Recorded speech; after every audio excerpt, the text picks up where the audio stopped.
ที่จะไปสร้างทางด่วนนี้โดยได้มีการชดเชยและก็แทนคืนค่าเสียหายให้กับพ่อแม่ประชาชนในจำนวนดิน19ตอนโครงการทางด่วนนครหลวงเวียงจันทร์หมายเลข1ตั้งแต่บึงทัดหลวงหาดงมักคายในจำนวน19ตอนนี้ให้กับพ่อแม่ประชาชนทาง2เมืองในนี้ก็มีทั้งเมืองเศรษฐนีเมืองไซเศรษฐาโดยพิธีนี้มันได้มีขึ้นในเมื่อวานนี้19พฤศจิกอยู่ที่เมืองไซธานีโดยมีท่านบุญธามพุทธวงศาหัวหน้าแผนกทรัพยากรธรรมชาติและสิ่งแวดล้อมนครหลวงเวียงจันทร์ในเขาห่วมเป็นประธานกองประชุมในเมื่อวานนี้เนาะโดยทางได้ฮู้ว่าโครงการก่อสร้างทางด่วนเวียงจันทร์หมายเลข1กวมเอา2เมืองด้วยกันในนี้ก็มีเมืองไซเศรษฐามีจำนวน14บ้านส่วนว่าเมืองเศรษฐนีนี่มีจำนวน7บ้านรวมทั้งขอบเขตพื้นที่พัฒนาเมืองไซธานีเพื่อเป็นการขยายเส้นทางเสื่อมต่อระหว่างทางด่วนเวียงจันทร์หมายเลข1หาสถานีรถไฟลาวจีนเขตสาธารณูปโภคที่อำนวยความสะดวกเขตพัฒนาที่จำเป็นและพื้นที่รองรับกิจกรรมของโครงการโดยมีระยะแล้วทางทั้งหมดนี่เป็นอยู่ที่15กว่ากิโลเมตรแต่บริเวณเขตเฉพาะบึงทัดหลวงหาดงมะคายเมืองไซเศรษฐามีดินทั้งหมดเป็นจำนวน535ตอนบัตรแทกไปแล้วจำนวน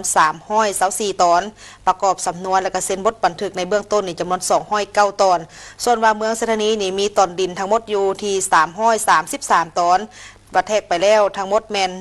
177ตอนประกอบสำนวนและก็เซ็นบทบันทึกในเบื้องต้นจำนวน156ตอนรวมตอนดินในโครงการทั้งหมดแมน868ตอนในนี้รวมมีสิ่งปลูกสร้างแมน160หลังเมืองไซเศรษฐานี่มีอยู่134หลังส่วนว่าเมืองเศรษฐนีนี่มีอยู่26หลังในเนื้อที่ของโครงการทั้งหมดแมนคิดเป็นมูลค่าคิดเป็นค่าประมาณนี่มันอยู่ที่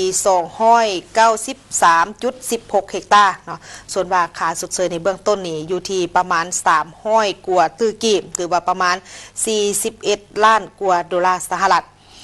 โดยในงวดชดเชยทวีตี้มันมีการสุดมอบเงินชดเชยไปก่อนให้กับพ่อแม่ประชาชนในจำนวน19ครอบครัวด้วยกันโดยมูลค่าของการชดเชยนี่มันอยู่ที่4ตื้อ600กว่าล้านกีบในเนื้อที่ที่ถือโครงการจำนวน19ตอนเนาะคือมอบในเมื่อวานนี้เนาะมอบสำหรับ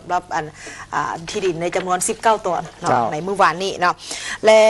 ปัจจุบันนี้บรรดาทางคณะรับผิดชอบทางภาครัฐและบริษัทสัมปทานเป็นความสืบต่อในการลงไปกวดกาเก็บกำบรรดาเนื้อที่ต่างๆที่ถือโครงการเพื่อที่จะได้สั่งรวมและก็คิดไล่เพื่อชดเชยและก็ทดแทนค่าเสียหายจากโครงการทางด่วนนครหลวงเวียงจันทร์หมายเลข1ตั้งแต่บึงทัดหลวงหาดงมักคายเพื่อให้โครงการก่อสร้างทางด่วนดังกล่าวนี้ดำเนินไป